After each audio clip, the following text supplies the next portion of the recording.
Maana halisi ya 3 by 3 matrix ni kwamba inakuwa na 3 rows and 3 columns, which means na column tatu 1 2 3 but also 1 2 3. Kwa kutafuta determinant ya matrix au utaandika solution then unaandika kama ulivyopewa matrix yako. So ilikuwa ina 1 2 3 then 0 1 2 alafu 4 2 1. Baada ya hapo ukiwa unatafuta determinant ya matrix hapo kuna positive, negative then positive. Kwa kutafuta unaenda moja kwa moja. Kwa utachukua huu ni positive 1 then utafuta determinant. Hapa kuna trick fulani inatumika. Na maana ukiwa unatafuta huyu ya kwanza unaziba hapa na hapa. Ukiziba hapa na hapa namba gani zinabaki zinaonekana ni huu 1 2. Kwa hiyo ukiziba huu ukiziba hapa pande huu na huu utabakiza ni 1 2 then 2 1. Unakuja ya pili negative 2. Alafu unatafuta determinant. Sasa hii ya pili unaziba at the middle hapa na hapa. Ukiziba hapa na hapa inabakiza namba gani? Tawakini number 1 huyu na huyu 4 3 1. Alafu nakuja ya mwisho hii 3 positive. Alafu huyu wa mwisho nayo unaziba. Naziba hapa na hapa. Ukiziba hapa na hii column na row hizi hapa. Tabakiza na nani? Tabakiza ni 0 0 1 then 1 2.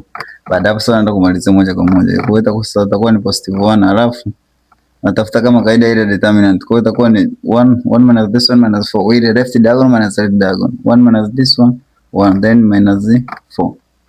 Haya, huko minus 2 then itakuwa ni 1 minus 12 1 minus 12. Then kuta 3 then 2 0 minus 1. Itakuwa ni 0 minus 1. Haya. Kwa determinant yetu itaenda kwa sasa ni hapa itakuwa negative 3 times 1 itakuwa negative 3 then minus hapa itakuwa negative 11. 11 plus huyu hapa itakuwa ni 2 na maana itakuwa ni plus 2. Alafu huko mwisho 0 maana itakuwa negative 3. Kwa kutafuta determinant yetu ya 3 by 3 huyu na huyu itakuwa ni negative 6 then plus 2. Kwa maana kuimalizia hapo utapata ni negative 16 positive 16.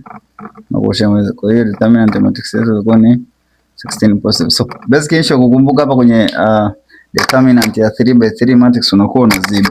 Kwa hiyo unaanza na huyu namba wa mwanzo kwa hapa utaziba hapo. Kwa tafuta namba ya 1 2. Na maana ukiziba huyu na huyu utabakiza hizo namba zinazoonekana. Ukija ya pili hapa katikati tunaziba hapa na hapa. Ukiziba hapa na hapa utabakia 1 3 1 3 then 4 1. Alafu ya mwisho 3 positive. Unaziba hapa na hapa. Namba gani itaonekana 0 1 2. Hapo baadaye unatafuta determinant kama kawaida. Hiyo ndo 3 by 3 matrix kutafuta determinant. Animal.